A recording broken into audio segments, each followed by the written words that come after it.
The dust hung over the Iberian Peninsula in the summer of 1212 like a shroud woven from centuries of blood and prayer, and beneath it moved armies whose commanders understood that the world they knew would not survive the coming weeks intact. The Almohad Caliphate, that vast empire stretching from the Atlantic shores of Morocco across the breadth of North Africa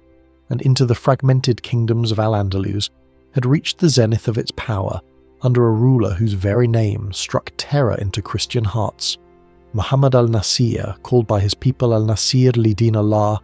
the defender of God's religion, a man who had spent 3 years marshalling every resource of his dominion for a single purpose: the final extermination of Christian resistance in Iberia and the transformation of the entire peninsula into an Islamic realm that would stand eternal. What al-Nasir could not know, as he gathered perhaps the largest Muslim army ever assembled on European soil, was that his massive host would collide with a much smaller Christian force in a parched valley south of the Sierra Morena, and that the outcome would reverse 3 centuries of careful Islamic consolidation in a single afternoon of slaughter so complete that chroniclers would struggle for generations to explain how such a catastrophe could befall an army that outnumbered its enemies by factors that still spark scholarly debate. The roots of this confrontation reach back decades before the actual battle, to the moment when a Berber religious movement born in the Atlas Mountains had swept away the decadent Almoravid dynasty and established in its place a regime of austere theological purity that tolerated no deviation from its interpretation of Islamic law. The Almohads had emerged from the teachings of Ibn Tumat, a scholar who had declared himself the Mahdi, the divinely guided one, and who preached a return to strict monotheism so absolute that it rejected even the anthropomorphic descriptions of God found in traditional Hadith literature. His successor, Abd al-Mu'min, had transformed this religious fervour into military conquest, crossing the Strait of Gibraltar in 1146 to rescue al-Andalus from the fragmentation that followed Almoravid collapse, and in doing so had created an empire that unified North Africa and Muslim Iberia under a single administrative and theological structure for the first time since the Umayyad Caliphate's golden age. The Almohad capital at Marrakesh became a centre of architectural grandeur and intellectual sophistication, where Averroes penned his commentaries on Aristotle that would later revolutionise European philosophy, where Jewish scholars like Maimonides initially flourished before theological rigidity forced their exile, and where the Caliph commanded resources that dwarfed those of any single Christian kingdom. Yet by 1195, the Christian kingdoms of the north had grown strong enough to pose a genuine threat to Almohad hegemony, and it was in that year that al-Nasir's father, Abu Yusuf al-Mansur, the victorious, had crossed from Morocco with a vast army to confront King Alfonso VIII of Castile, the ambitious monarch who had been systematically pushing southward into Muslim territory. The two forces met at Alarcos, a fortress that Alfonso had recently constructed as a base for further expansion, and there al-Mansur delivered to the Castilians a defeat so devastating that it erased a generation of Christian gains and sent Alfonso fleeing with barely a fraction of his army intact.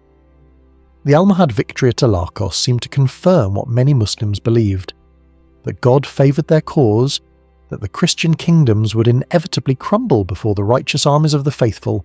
and that the entire Iberian Peninsula would soon return to the Dar al-Islam from which parts of it had been torn by the northern kings.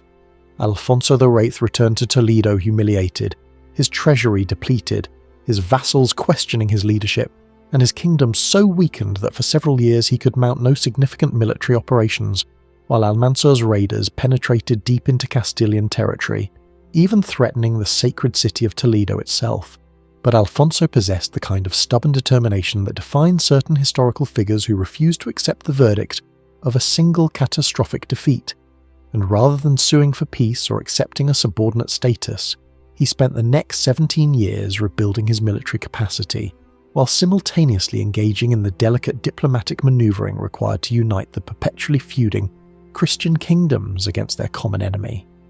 This proved extraordinarily difficult because the political geography of Iberia in the early 13th century resembled a jigsaw puzzle designed by a malevolent deity, with Christian kingdoms often warring among themselves as eagerly as they fought the Muslims, old grudges between royal houses sometimes mattering more than religious solidarity, and economic interests frequently cutting across the supposed religious divide that separated Christian north from Muslim south.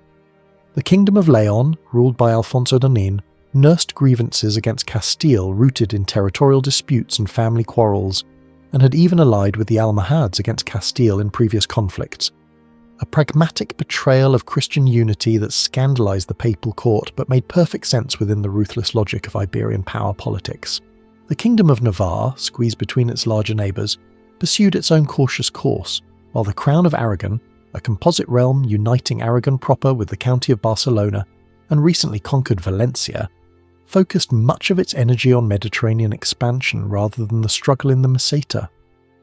The death of al-Mansur in 1190 and the succession of his son al-Nasir initially seemed to offer the Christians little relief,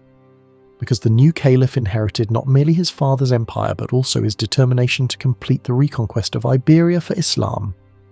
Al-Nasir spent his early years consolidating power, dealing with rebellions in North Africa, and managing the complex administration of an empire that encompassed diverse Berber tribes, Arab settlers, Andalusian Muslims whose culture had evolved in unique directions during centuries of Iberian residence, Christian and Jewish minorities living under varying degrees of dhimmi protection, and a merchant class whose commercial networks spanned the Mediterranean and reached deep into sub-Saharan Africa. The Almohad state drew its revenue from sources that illustrated the sophistication of medieval Islamic economics: agricultural taxes on the productive farmlands of Morocco and Andalusia, customs duties from ports like Ceuta and Seville, tribute payments from Christian kingdoms during periods of Muslim dominance, and the proceeds from trans-Saharan trade in gold, salt, and slaves that made Marrakesh one of the wealthiest cities in the medieval world. This economic power allowed al-Nasir to maintain a standing army supplemented by tribal levies, to finance the construction of fortifications throughout his realm, and to patronise the scholars and theologians whose interpretations of Islamic law legitimised his rule. By 1210, al-Nasir had decided that the time had come for a final reckoning with the Christian kingdoms, and he began preparations for a campaign that would dwarf even his father's expedition to Alarcos. Messengers carried his summons across the length and breadth of the Almohad domains, calling forth not merely the regular military forces, but also volunteers driven by religious fervour, tribal warriors seeking plunder and glory, and contingents from every town and province of the empire. The Caliph understood that this would be no ordinary raid, but rather a decisive confrontation that would settle the fate of Iberia for generations, and he assembled a force whose exact size remains disputed, but which contemporaries described in terms suggesting biblical proportions. Some Christian chroniclers claim numbers exceeding 100,000, while more conservative modern estimates still place the Almohad army at perhaps 60 to 80,000 fighting men, a staggering concentration of military power for the medieval period. This host included not only the famed Almohad cavalry, mounted on the superb horses bred in the stables of Morocco and Andalusia, but also thousands of infantry, archers drawn from Berber tribes renowned for their marksmanship, and units of the Caliph's personal guard whose black banners and distinctive uniforms marked them as the elite of the army. Alfonso VIII received intelligence of these preparations with the grim awareness that his kingdom could not hope to withstand such a force alone, and he threw himself into the diplomatic effort that represented his only chance of survival. He dispatched envoys to the courts of Leon, Navarre, Aragon and Portugal, pleading for a united Christian front against the Almohad threat, but he found his fellow monarchs frustratingly hesitant. Alfonso IX of Leon refused outright to join the enterprise because of his ongoing feud with Castile, a decision that would stain his reputation in the eyes of the Church, while the other kings offered only cautious support contingent on various conditions and guarantees. The breakthrough came when Alfonso VIII appealed directly to Pope Innocent III, arguably the most powerful pontiff of the medieval era, a man who'd already demonstrated his willingness to mobilise Christendom's resources for religious warfare through his organisation of the Fourth Crusade and his relentless campaign against the Cathar heretics of southern France. Innocent grasped immediately that the Almohad threat represented a crisis for all of Latin Christendom, not merely for the Iberian kingdoms, because an Almohad victory would not only erase Christian gains in Iberia, but might also embolden Muslim forces elsewhere in the Mediterranean and provide a propaganda victory for Islam that could undermine Christian missionary efforts from Palestine to the Baltic. The Pope's response transformed what might have remained a local Iberian conflict into a full crusade, with all the spiritual and material benefits that designation implied. In a series of bulls issued throughout 1211 and early 1212, Innocent proclaimed the Iberian campaign a crusade equivalent in spiritual merit to the struggle for Jerusalem itself, offering full indulgences to all who participated, threatening excommunication for Christian rulers who failed to support the effort, and ordering the preaching of the crusade throughout France, Italy, and the Holy Roman Empire. This papal intervention changed the political calculus dramatically because it made opposition to the crusade tantamount to defiance of the Church itself, and the spiritual rewards, complete remission of sins for crusaders, proved powerful incentives in an age when the torments of purgatory occupied a central place in Christian consciousness. Across southern France and Iberia, preachers stirred audiences with visions of martyrdom and salvation, describing the Almohad threat in apocalyptic terms and portraying the coming campaign as a cosmic struggle between good and evil, Christ and Muhammad, civilization and barbarism. The preaching campaign succeeded beyond Alfonso's most optimistic hopes. By the spring of 1212, warriors began arriving in Toledo from across the Pyrenees, including substantial contingents of French crusaders whose presence would prove both blessing and curse to the Spanish king. The assembly at Toledo in May 1212 represented one of the largest gatherings of Christian military power in Iberian history, though the actual numbers remain as disputed as those of the Almohad army. Alfonso VIII had managed to secure the participation of King Sancho VII of Navarre, a giant of a man whose physical stature matched his military reputation, and King Peter II of Aragon, still basking in the glory of his recent conquests in southern France, and his triumph over Muslim forces at Valencia. Alongside these monarchs came Archbishop Rodrigo Ximénez de Rada of Toledo, a warrior prelate who would not only fight in the coming battle, but also later write the most detailed Christian account of the campaign, and countless nobles, knights and common soldiers from across Christian Iberia. The French contingent numbered perhaps 50,000 initially, though this figure would soon plummet for reasons that revealed the cultural gulf between the Northern Crusaders and the Iberian Christians, who had lived for centuries in close proximity to Muslim civilization. Toledo in the early 13th century was a cosmopolitan city, where the three Abrahamic faiths maintained an uneasy coexistence, where Mozarabic Christians who had lived under Muslim rule preserved liturgical traditions that differed markedly from Roman practice, where Jewish translators rendered Arabic scientific and philosophical texts into Latin,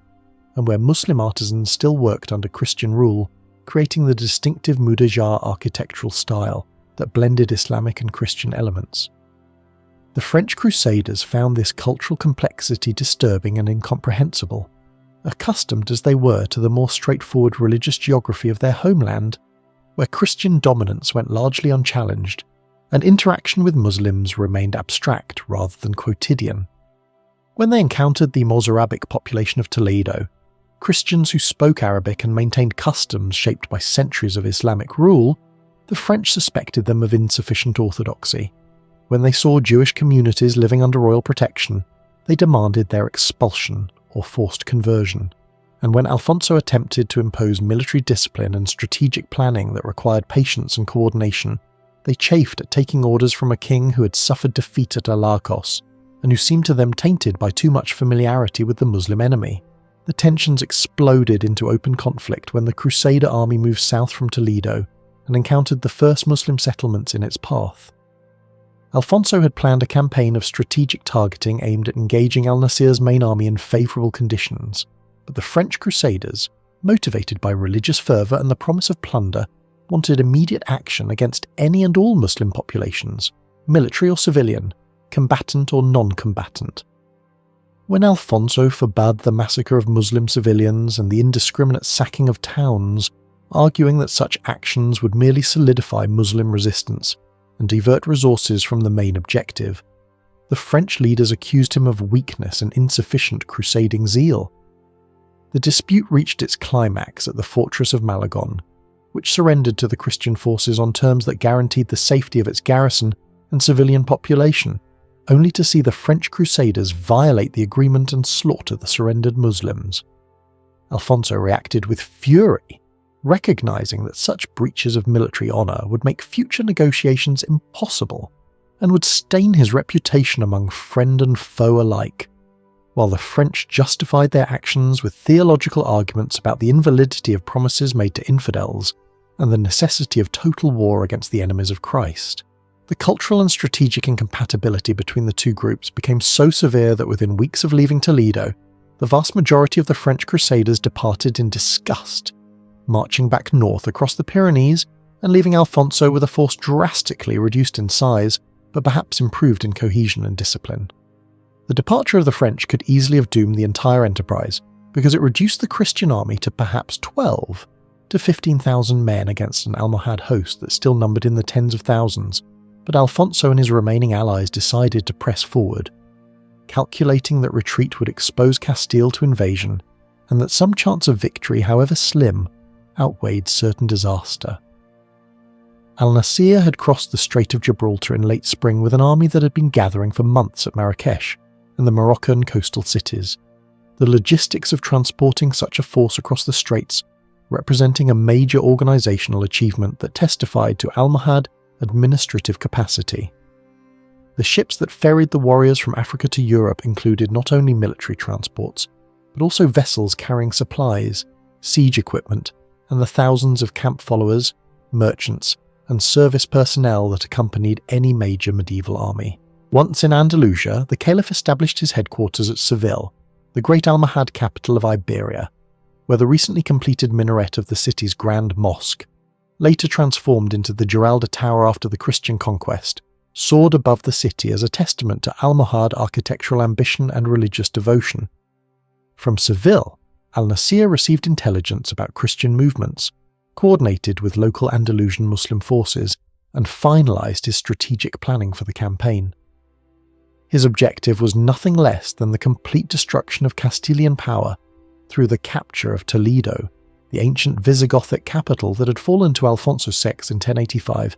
and whose loss remained a painful wound in Muslim memory, a symbol of Christian expansion that al-Nasir intended to reverse through a victory so overwhelming that it would break Christian resistance permanently. The Almohad army moved north in early June, advancing through the fertile valleys of Andalusia where irrigation systems developed under centuries of Muslim rule sustained agricultural productivity that still exceeded anything achieved in Christian territories, past fortifications that mark the fluctuating frontier between Christian and Muslim power, and toward the mountain passes of the Sierra Morena that divided the valley of the Guadalquivir from the Castilian Meseta. Al-Nasir knew that controlling these passes meant controlling access to Castile proper, and he positioned significant forces at key points, including the fortress of Salvatierra, which belonged to the military order of Calatrava,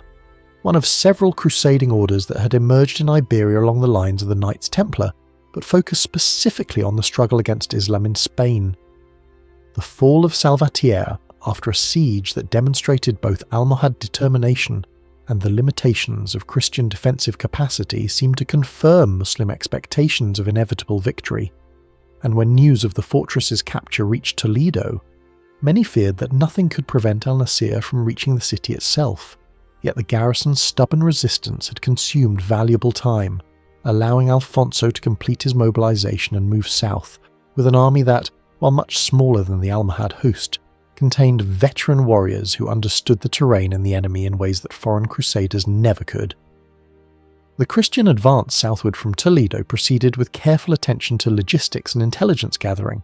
Alfonso's experience at Alarcos having taught him the fatal consequences of reckless engagement with superior forces. The army followed Roman roads that still provided the best routes through the challenging Iberian landscape, though centuries of neglect meant that bridges had collapsed and road surfaces had deteriorated,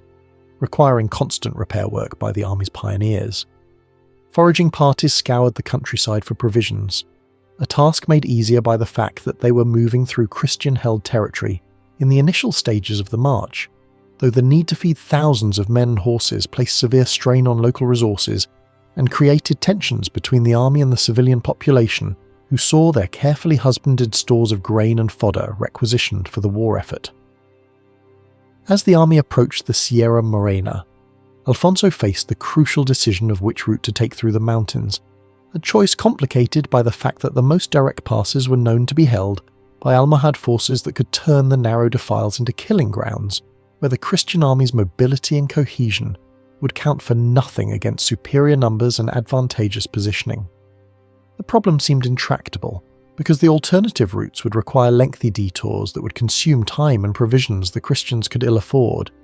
potentially allowing al-Nasir to either cut off their line of retreat or advance directly on Toledo while the Christian army wandered through mountain passes far to the east or west. At this critical juncture, a figure emerged whose identity remains shrouded in legend, and whose very existence some historians have questioned.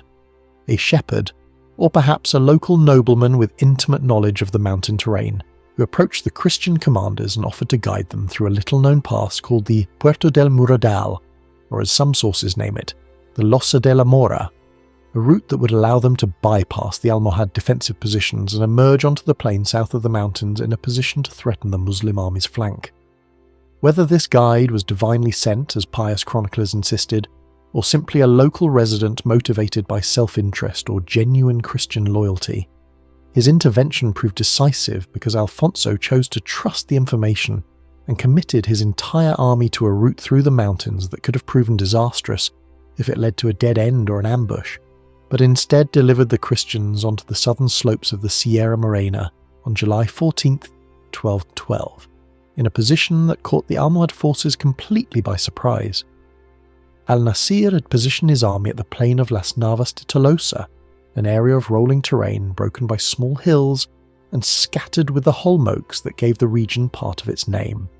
confident that any Christian attempt to force the mountain passes would be detected and repelled long before enemy forces could threaten his main position. The sudden appearance of the Christian army south of the mountains disrupted these calculations entirely and forced the Caliph to rapidly redeploy his forces for a battle that would now occur under conditions he had not anticipated.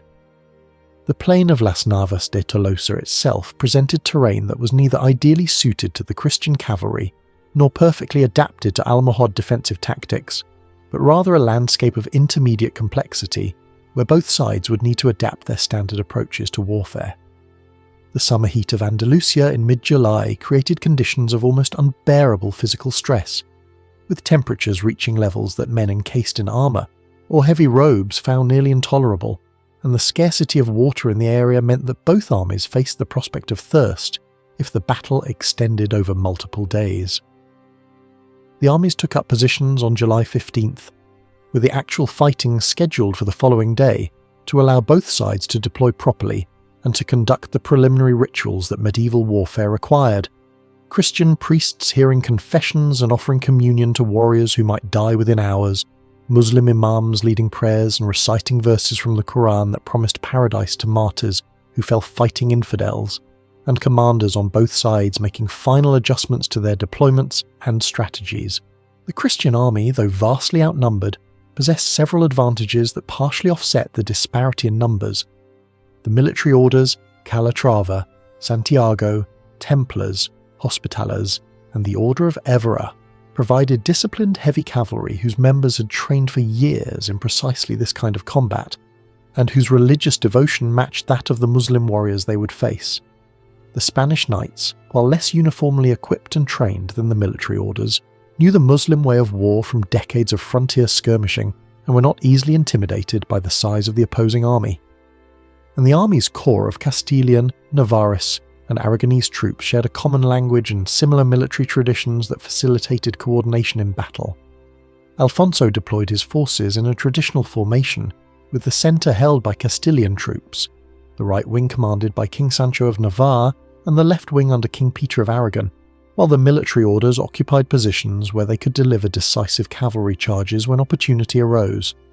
The Almohad deployment reflected al-Nasir's need to maximise the advantages of superior numbers while protecting against the devastating impact of coordinated Christian cavalry charges that had decided previous battles. The Caliph positioned his army in depth, with successive lines that would allow him to feed fresh troops into combat as earlier formations became exhausted or broken, a strategy that required considerable discipline to execute properly, because troops held in reserve needed to resist the temptation to join the fight prematurely. The front ranks consisted of lighter infantry and skirmishers, whose task was to disrupt Christian formations with missile fire, and to create openings that could be exploited by heavier troops, while behind them stood denser formations of spearmen and swordsmen who would absorb and halt the momentum of Christian charges. The Almohad cavalry, divided between lighter mounted archers and heavier shock cavalry, capable of matching Christian knights in close combat, took positions on the flanks where they could maneuver more freely and seek to envelope the Christian army's wings. At the very rear of the deployment, al-Nasir established his personal positions surrounded by his elite guard and protected by a barrier formed by thousands of slaves chained together, creating a human stockade that would prevent any Christian penetration to the Caliph himself, and that symbolized both the Almohad commitment to fight to the death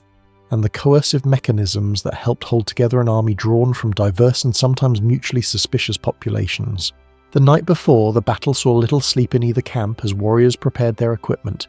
made peace with their gods, and contemplated the possibility that the next sunset would find them dead or maimed on the dusty plain. The psychological state of soldiers awaiting major combat varied enormously, depending on individual temperament, prior experience, and cultural conditioning. Veteran warriors might face the prospect with fatalistic calm, born of having survived previous battles, while younger men experiencing their first major engagement might oscillate between bravado and terror, and religious fervour could provide genuine comfort to some, while others merely went through the motions of prayer without finding the spiritual solace that faith promised. The Christian camp buzzed with the activities of priests moving among the troops, the sound of weapons being sharpened, the nervous conversations of men who needed to talk to control their fear, and the quieter preparations of those who preferred to face the coming ordeal in solitude. In the Almohad camp, the routines differed in specifics, but reflected similar underlying anxieties and needs. The call to prayer structured the passage of time. The distribution of extra rations provided a tangible expression of leadership's concern for the troops,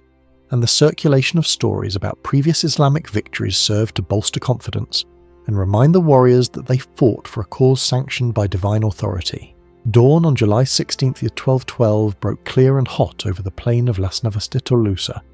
revealing to each army the full extent of the forces arrayed against it, and making concrete the abstract knowledge that thousands of men would die before the sun set again. The battle commenced not with an immediate general engagement, but with the preliminary phases common to medieval combat,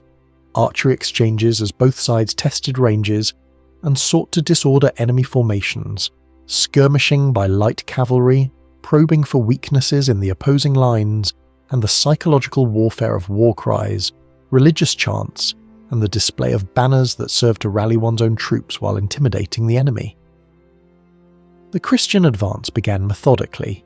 the army moving forward in coordinated formations that maintained intervals between units and preserved command and control even as the distance to the enemy decreased and the natural human tendency toward chaos in combat threatened to disrupt order. The Almohad response involved using their superior numbers to create overlapping fields of fire from archers positioned to hit the advancing Christians from multiple angles, while light cavalry darted forward to harass the Christian flanks and then retreated before concentrated counterattacks could develop. The initial clash came when the leading Christian formation struck the first line of Almohad defenders with impact that generated sounds, the crash of lances on shields, the screams of wounded men and horses, the incomprehensible roar of thousands of voices shouting battle cries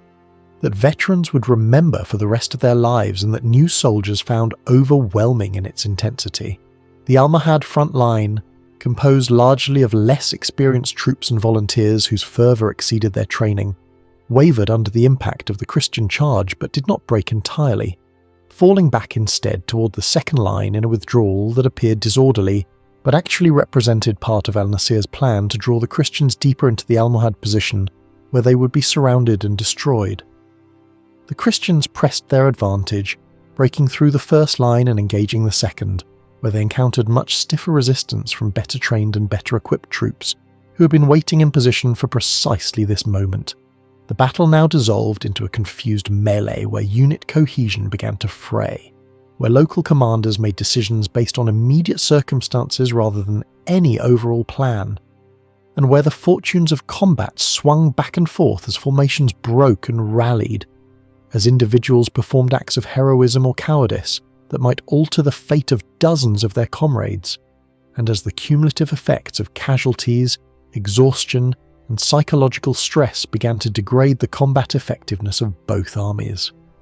For several hours the outcome remained genuinely uncertain, the Christians making incremental progress, but at such cost that their ability to sustain the offensive became questionable, while the Almohads successfully absorbed successive Christian attacks, but found their casualties mounting and their formations becoming increasingly disorganized under the relentless pressure. King Peter of Aragon on the Christian left wing achieved notable success, driving back the Almohad forces opposite him and threatening to turn the Muslim right flank, but King Sancho of Navarre on the Christian right struggled against fierce resistance that prevented him from making comparable gains. Alfonso himself in the centre faced the most difficult fighting, where the density of Almohad formations meant that every yard gained required sustained combat against fresh enemy troops, and where the risk of a Christian collapse remained constant as fatigue degraded the effectiveness of knights,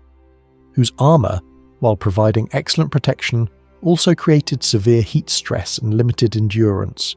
The military orders, held in reserve during the initial phases, now entered the battle at critical moments when Christian formations seemed on the verge of breaking, their disciplined charges restoring momentum and preventing the localized defeats that could cascade into general rout. The crisis of the battle arrived around midday, when the Christian advance, which had been grinding forward despite horrific casualties, finally reached the third and strongest line of Almohad defence, where al-Nasir had concentrated his best troops, and where the barrier of chained slaves created an obstacle that seemed physically and psychologically insurmountable. The Christian army had by this point suffered losses that would have broken lesser forces. Knights lay dead or wounded across the plain. Horses that had survived the initial combat now stood trembling with exhaustion and blood loss, and the formations that had begun the battle in good order now resembled ragged collections of isolated groups still fighting more from instinct and desperation than from any coherent tactical purpose. The Almohad forces, while also badly battered, still possessed unused reserves and the psychological advantage of defending positions where they had concentrated their strength, and for a period that seemed interminable to the participants but probably lasted less than an hour, the outcome hung in perfect balance with both armies too exhausted to achieve breakthrough, but too committed to disengage. What happened next remains subject to competing interpretations in the sources, which divide between accounts emphasizing divine intervention and those focusing on more prosaic military factors, though the basic sequence of events appears tolerably clear. Alfonso recognized that the battle could still be lost if his army's will broke before that of the Almohads, and he made the decision to commit his remaining reserves in a final desperate assault directly at the Caliph's position, calculating that breaking through to al-Nasir himself might shatter Almohad morale even if the Christians lacked the strength to destroy the entire Muslim army. This decision represented extraordinary risk because it committed the last fresh troops Alfonso possessed and meant that no reserve remained to cover a retreat if the assault failed, but the king understood that his army was too exhausted to disengage safely, and that retreat under these conditions would almost certainly turn into catastrophic rout. The military orders received the command to charge directly at the Caliph's position, and they responded with an attack that concentrated the remaining offensive power of the Christian army into a narrow front aimed at penetrating the successive layers of defence surrounding al-Nasir. The charge of the military orders became the stuff of legend in subsequent Christian chronicles, described in terms that sometimes strained credibility, but that reflected genuine admiration for the courage required to attack into the strongest point of the enemy position when the battle might easily have been lost. The Knights of Calatrava, fighting to avenge their lost fortress of Salvatierra, led the assault with a determination bordering on suicidal, accepting casualties that would have stopped less motivated troops in order to break through the barrier of chained slaves that protected the Caliph. The sheer momentum of the charge, combined with the weight of armoured horses and riders crashing into relatively stationary defenders, eventually broke through the human barrier, and once a breach opened, more Christian knights poured through into the area immediately surrounding al-Nasir's command post. The Caliph's personal guard fought with desperate valour to protect their sovereign, knowing that his capture or death would mean not only the loss of the battle, but potentially the collapse of the entire Almohad Empire, and the fighting around the Caliph's standard reached an intensity that exceeded anything else in a day already marked by extraordinary violence. King Sancho of Navarre, the physically imposing monarch whose personal valor was renowned throughout Iberia, allegedly fought his way through the layers of defenders surrounding al-Nasir and personally struck the caliph's standard, though whether this actually occurred or represents later legendary embellishment remains debated among historians. What cannot be disputed is that the Christian breakthrough to the caliph's position created panic in the Almohad ranks, because troops throughout the army could see the sacred standards wavering and falling, and the psychological impact of this visible disaster triggered the collapse that raw numbers suggested should never have occurred. Al-Nasir, recognizing that the battle was irretrievably lost, and that his capture would serve no purpose beyond providing his enemies with a propaganda triumph, fled the field with a small bodyguard, abandoning an army that until moments before had still possessed numerical superiority and defensive advantages. The caliph's flight removed any remaining coherence from the Almohad command structure, and what had been an organized, if desperate, defense dissolved into chaos as individual units and soldiers made independent decisions about whether to continue fighting, attempt to surrender, or flee. The collapse of Almohad resistance transformed the battle into massacre, as Christian forces who had been locked in desperate combat suddenly found themselves pursuing broken and demoralized enemies across the plain. The conventions of medieval warfare, which sometimes allowed for relatively merciful treatment of defeated foes who surrendered properly, broke down entirely in the fury of pursuit, and the Christians, remembering Alarcos and centuries of raids and conquests, granted little quarter to the fleeing Muslims. Tens of thousands of Almohad soldiers died in the hours following the collapse of their army's cohesion, cut down as they ran, trampled by pursuing cavalry, or simply collapsing from exhaustion and heat stroke and then being killed where they lay. The vast camp that the Almohad army had established became the target of systematic looting, yielding enormous quantities of treasure, weapons, and supplies that the Christians claimed as the spoils of victory, and that provided tangible compensation for the risks and sacrifices the campaign had entailed. Among the items captured were the caliph's personal tent, described in chronicles as being of extraordinary size and magnificence, and various religious and military standards that were sent to Rome as trophies and proof of the great Christian victory. The casualties suffered by both sides at Las Navas de Tolosa remained subject to the exaggerations and propaganda purposes that shaped medieval chroniclers' accounts of major battles. But the general magnitude seems clear. The Almohad army suffered catastrophic losses running into the tens of thousands, perhaps more than half of the force that al-Nasir had assembled, while Christian casualties, though severe and including many prominent nobles and knights, remained proportionally lighter because the final phase of the battle involved pursuit of broken enemies rather than combat between organized formations. The psychological and political impact of the battle exceeded even its immediate military significance,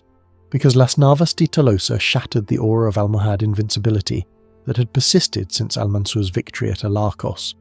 demonstrated that the Christian kingdoms could unite effectively when properly motivated and led,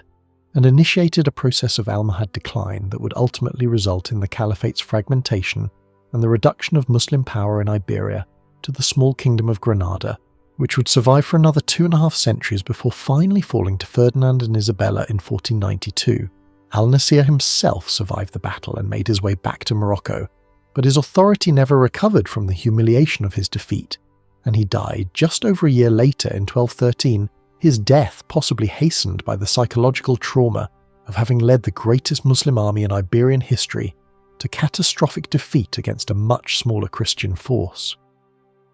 The succession crisis that followed al-Nasir's death accelerated the Almohad decline, as rival claimants fought for control while provincial governors and military commanders established independent power bases, and the unified empire that had seemed so formidable just years earlier fragmented into competing Taifa kingdoms that repeated the pattern of Islamic disunity that had facilitated Christian expansion in earlier centuries.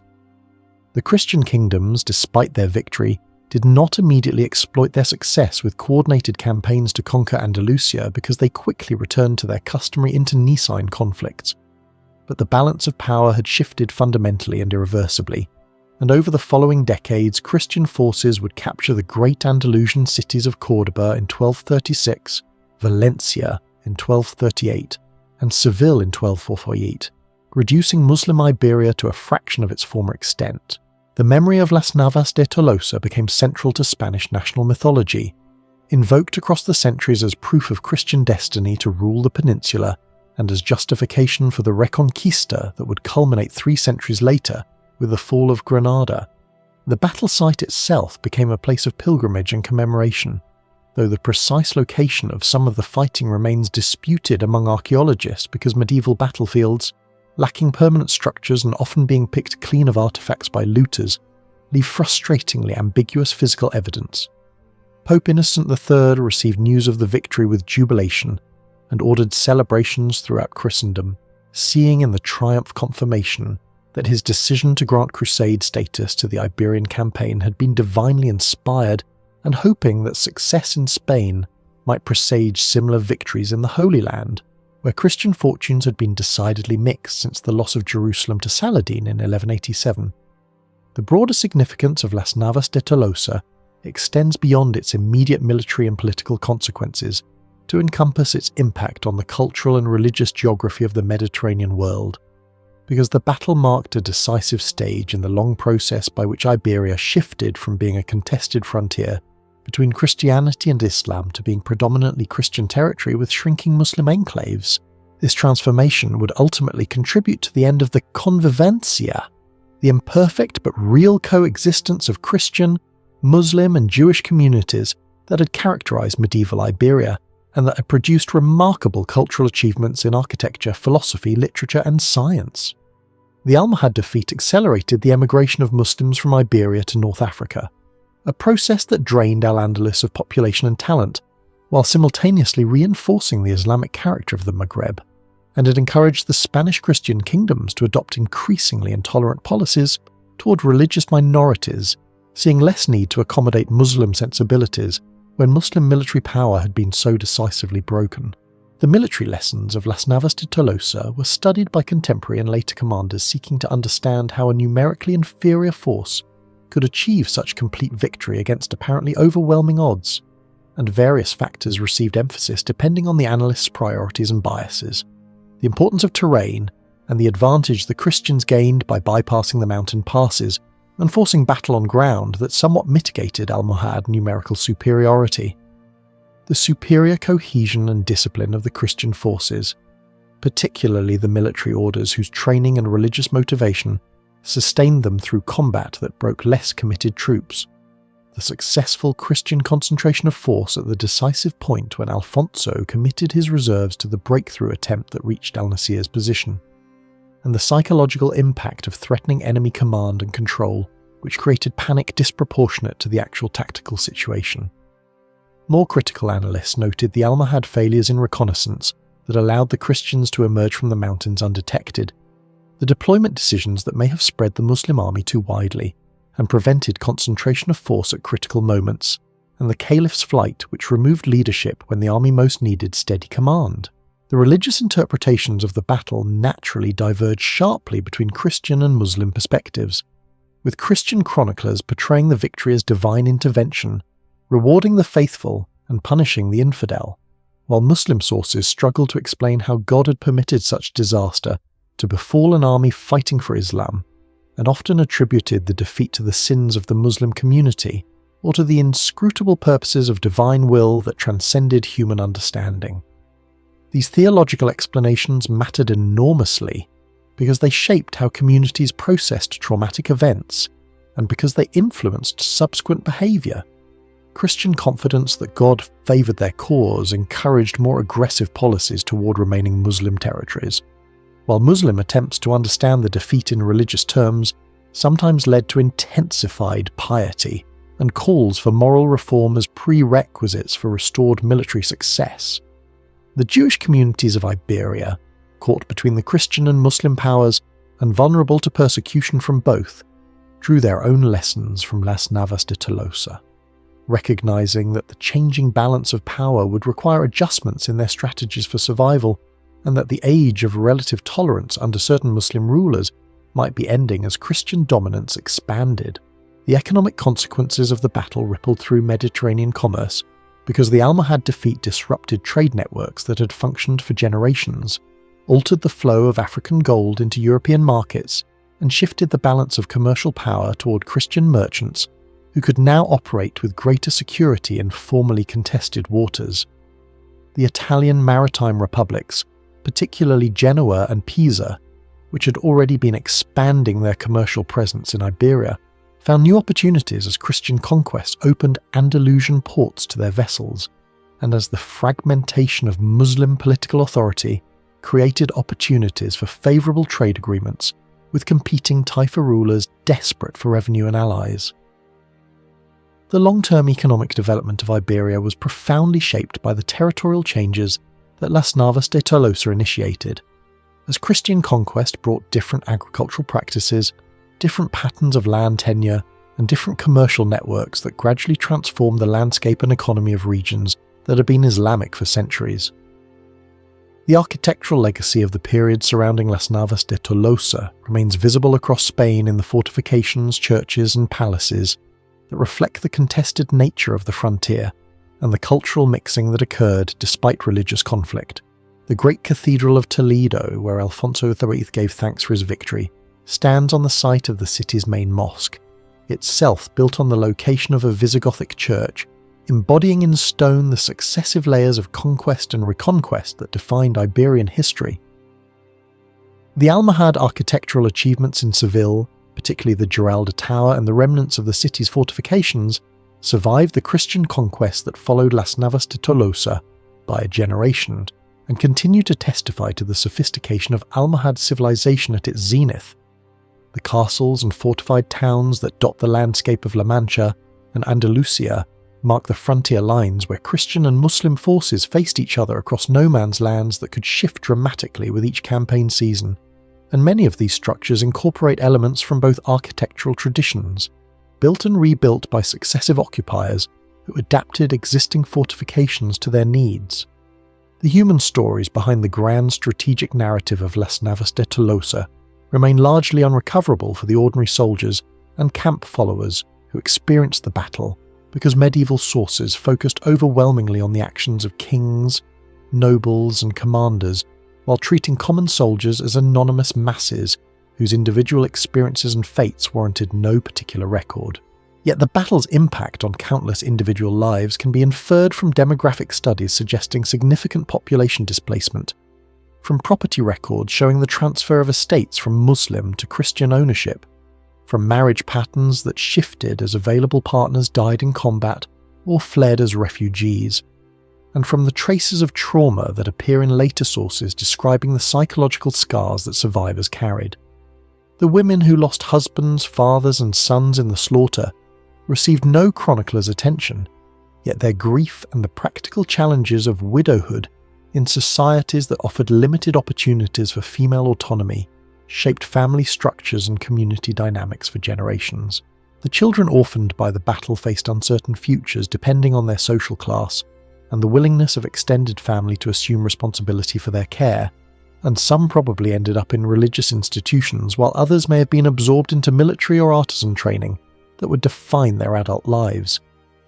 The political careers of the surviving monarchs who fought at Las Navas de Tolosa continued along trajectories that the battle influenced but did not entirely determine, because medieval politics remained complex and multifactorial rather than being reducible to single events, however dramatic. Alfonso VIII enjoyed heightened prestige in the wake of his victory, erasing the stain of Alarcos and establishing his reputation as one of the great warrior kings of Christendom.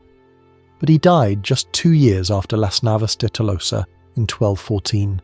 Before he could personally lead the campaigns of conquest that his victory had made possible. King Peter II of Aragon, having proven his military credentials at Las Navas, returned to his kingdom and almost immediately became embroiled in the Albigensian crusade in southern France, where he sided with the Cathar-tolerant nobility against the northern French crusaders and the papacy, only to die in battle at Muret in 1213, fighting against fellow Christians. A death that illustrated how crusading ideology could be deployed flexibly, depending on political needs, and how the category of enemy remained unstable and contested. King Sancho VII of Navarre lived until 1234, but his kingdom remained squeezed between larger neighbours, and his legendary personal prowess in combat could not compensate for Navarre's structural weaknesses in the Iberian power system. Archbishop Rodrigo Jiménez de Rada returned to his administrative and intellectual pursuits after the battle, producing his Historia de Rebus Hispaniae, which became one of the principal sources for later understanding of the period, and which shaped how generations of Spaniards understood their history. Though modern historians recognise that Rodrigo's account reflects the biases and propaganda purposes of a participant, rather than offering dispassionate analysis. His history presents Las Navas de Tolosa in providential terms as the culmination of Christian resistance to Muslim occupation, and as divine vindication of the Reconquista ideology, an interpretation that served the political interests of the Spanish monarchs who patronised his work, and that became embedded in Spanish historical consciousness. The material rewards of victory were distributed among the participants according to complex hierarchies of rank and contribution, with the kings claiming the most valuable items including captured standards and regalia, the military orders receiving donations of land and treasure that enhanced their already considerable wealth and power, and individual knights obtaining shares of plunder that might range from life-changing windfalls to modest supplements to their regular income depending on luck and position, in the order of march when various parts of the Almohad camp were looted. The diplomatic aftershocks of Las Navas de Tolosa reached courts throughout Europe and the Mediterranean, as news of the battle spread through the networks of communication that connected medieval polities despite the slow pace of travel and information transmission. The papacy used the victory in its propaganda efforts to maintain enthusiasm for crusading generally, presenting Las Navas as proof that divine favour still rested with Christian arms, and that similar success might be achieved in the Holy Land if Christendom could muster comparable unity and commitment. Muslim powers beyond Iberia, including the Ayyubid dynasty in Egypt and Syria, learned of the Almohad defeat with concern because it suggested that Christian military capacity was increasing,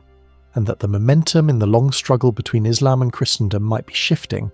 though geographic distance and the press of their own regional concerns prevented any practical assistance to their Iberian co-religionists. The Byzantine Empire, reduced to a shadow of its former extent by the Fourth Crusade's conquest of Constantinople in 1204, had little practical interaction with Iberian affairs, but would have noted another instance of Latin Christian military success, and drawn whatever conclusions seemed appropriate about the relative vitality of different branches of Christendom. The legacy of Las Navas de Tolosa in Spanish national identity became increasingly important during the early modern period, as Spain emerged as a global power and sought historical precedents for its imperial ambitions and its claim to special status as defender of Catholic Christianity. The battle was invoked to justify the final conquest of Granada, the expulsion of the Jews in 1492, the expulsion of the Moriscos in the early 17th century, and Spain's role in the Counter-Reformation and the religious wars that consumed Europe in the 16th and the 17th centuries, though these later uses of the battle's memory often distorted its actual historical context and significance. The 19th century Romantic movement in Spain produced numerous literary and artistic works depicting Las Navas de Tolosa in terms that emphasized heroism, religious devotion, and national unity, creating visual and narrative representations that continue to influence popular understanding of the event, even as professional historians have developed more nuanced interpretations based on critical analysis of the sources. Modern archaeological investigations of the Las Navas de Tolosa battlefield have yielded limited physical evidence because medieval battlefields, unlike modern ones, produced relatively few artifacts that would survive centuries of weathering and scavenging, and because the precise locations of many of the battle's phases remain uncertain despite chronicle descriptions. Metal detector surveys have recovered occasional finds of weapons and equipment. Soil analysis has identified areas of burning consistent with the massive funeral pyres that would have been needed to dispose of thousands of corpses. And topographical analysis has helped historians understand the terrain constraints that shaped tactical decisions. But the archaeological record remains fragmentary compared to better preserved battlefields from later periods. The limitations of the archaeological evidence mean that historians must continue to rely primarily on written sources, despite their biases and gaps, leading to ongoing debates about fundamental questions such as army sizes, casualty figures, and the specific sequence of events during the battle's critical phases. The historiography of Las Navas de Tolosa reflects broader trends in how professional historians have approached the medieval period, from 19th century nationalist narratives that emphasized the battle as a foundational moment in Spanish history, through mid-20th century Marxist analyses that explored the social and economic dimensions of the Reconquista, to more recent scholarship that examines the battle in the context of Mediterranean-wide patterns of religious conflict and cultural exchange. Contemporary historians are particularly interested in questions about how religious identity functioned in medieval Iberia, whether the Reconquista concept accurately describes the complex and often economically motivated conflicts between Christian and Muslim polities, and how the region's experience of prolonged interfaith contact and conflict compares to other frontier zones in the medieval world. These scholarly debates may seem remote from the experience of the men who fought and died at Las Navas de Tolosa on that July day in 1212, but they reflect ongoing efforts to understand not just what happened, but what it meant, and continues to mean for how we understand the medieval past and its relationship to subsequent historical developments.